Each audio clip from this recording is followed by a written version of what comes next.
तो दोस्तों HCL take ने अपने क्वार्टर वन के नंबर को डिस्क्लोज कर दिया है। तो चलिए देखते हैं क्या है क्वार्टर वन के नंबर्स के अंदर। लेकिन उससे पहले बता दूं, कंपनी को उससे डिविडेंड की भी अनाउंसमेंट की गई है। इस क्वार्टर में 12 रुपये के हिसाब से कंपनी आपको डिविडेंड देने जा रही है, जिसका जो रिकॉर्ड डेट होने वाला है वो आपका होने वाला है 18 जुलाई 2025। तो याद रखिए 18 जुलाई कंपनी का रिकॉर्ड डेट है 12 रुपये कंपनी के डिविडेंड के लिए। चलिए आप कंपनी के नंबर देख लेते हैं। तो देखिए पिछले क्वार्टर की बात करते हैं तो पिछले क्वार्टर में कंपनी 30,246 करोड़ का रेवेन्यू जनरेट की थी ऑपरेशन के थ्रू। पिछले साल की बात करते हैं तो 28,057 करोड़ के आसपास, जबकि अभी देखें तो बढ़ के 30,349 करोड़ आपको जाता हुआ देखने को मिला। तो साल दर साल जाते हैं तो साल दर साल कंपनी के रेवेन्यू के अंदर तेजी आपको देखने को मिल रही है। लगभग बोल सकते हैं आप 8% के आसपास की तेजी है कंपनी के रेवेन्यू के अंदर साल दर साल। जबकि क्वार्टरली बेस पे जाते हैं तो क्वार्टरली बेस पे कंपनी का रेवेन्यू ऑलमोस्ट फ्लैट आपको देखने को मिला। जी ऑलमोस्ट फ्लैट है, मतलब 0.3% के आसपास की तेजी है, तो उसको फ्लैट ही बोलेंगे। तो क्वार्टरली बेस पे फ्लैट है, जबकि साल दर साल देखें तो 8% के आसपास का जंप आपको देखने को मिल रहा है।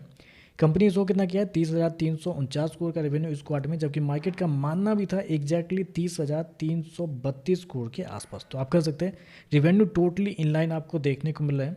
चलिए कंपनी खर्चे क्या निकलते हैं वो देखते हैं। तो देखिए पिछले क्वार्टर में कंपनी 24,960 करोड़ खर्च की थी, पिछले साल 23,453 करोड़, जबकि अभी देखें तो कंपनी खर्चे 25,616 करोड़ आपको जाता हुआ देखने को मिला। तो कंपनी खर्चे देखें तो खर्चे आपको ज़्यादा आपको इस क्वार्टर में देखने को मिल रहा है। और ये नहीं कह सकते कि आपकी किसी पर्टिकुलर एक जगह पे कंपनी ने खर्चे ज़्यादा कर दिए हैं, हर एक जगह पे थोड़ा थोड़ा सा ज़्यादा हुआ है, जिसकी वजह से खर्चे थोड़े ज़्यादा इस क्वार्टर में आपको देखने को मिल रहा है। चलिए कंपनी का प्रॉफिट क्या निकलता है वो देखते हैं। तो देखिए पिछले क्वार्टर में कंपनी 4,309 करोड़ के प्रॉफिट में थी, पिछले साल 4,260 करोड़ के आसपास, जबकि अभी देखें तो कंपनी का प्रॉफिट 3,844 करोड़ आपको जाता हुआ देखने को मिला। तो साल दर साल जाते हैं तो साल दर साल कंपनी का प्रॉफिट के अंदर गिरावट आपको देखने को मिल रही है। मतलब लगभग बोल सकते हैं आप 10% के आसपास की गिरावट है कंपनी के प्रॉफिट के अंदर साल दर साल। जबकि क्वार्टरली बेस पे जाते हैं तो क्वार्टरली बेस पे भी कंपनी का प्रॉफिट के अंदर गिरावट आपको देखने को मिली, लगभग 5-12% के आसपास की गिरावट है। तो कंपनी का प्रॉफिट देगा तो इस क्वार्टर में अच्छे खासे अमाउंट में आपको गिरते हुए देखने को मिला है। हालांकि मार्केट का मानना था कि कंपनी का प्रॉफिट थोड़ा सा दबाव में आपको देखने को मिलेगा, लेकिन इतना ज़्यादा दबाव में देखने को मिलेगा ऐसा मार्केट का मानना बिल्कुल भी नहीं था।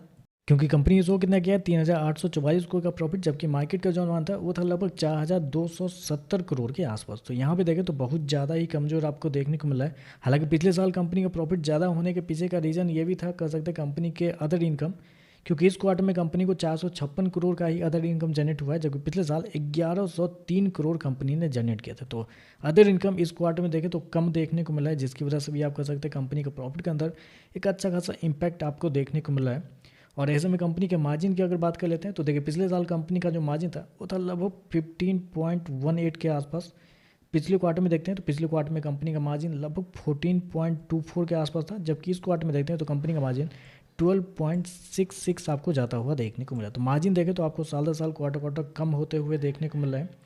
ईपीएस की बात करते हैं तो देखिए पिछले क्वार्टर में कंपनी का ईपीएस 16 रुपये के आसपास था, पिछले साल 15 रुपये 70 पैसे, अभी देखें तो 14 रुपये 18 पैसे के आसपास आपको देखने को मिला। तो ओवरऑल देखा जाए तो नंबर थोड़े से कमजोर आप कहेंगे यहाँ पे, क्योंकि रेवेन्यू तो ठीक है, रेवेन्यू में कोई दिक्कत नहीं, लेकिन कंपनी का प्रॉफिट आपको साल दर साल क्वार्टर क्वार्टर गिरते हुए देखने को मिला। मार्जिन के अंदर गिरावट आपको देखने को मिला, जितना उम्मीद थी उससे कमजोर कंपनी का प्रॉफिट देखने को मिल रहा है।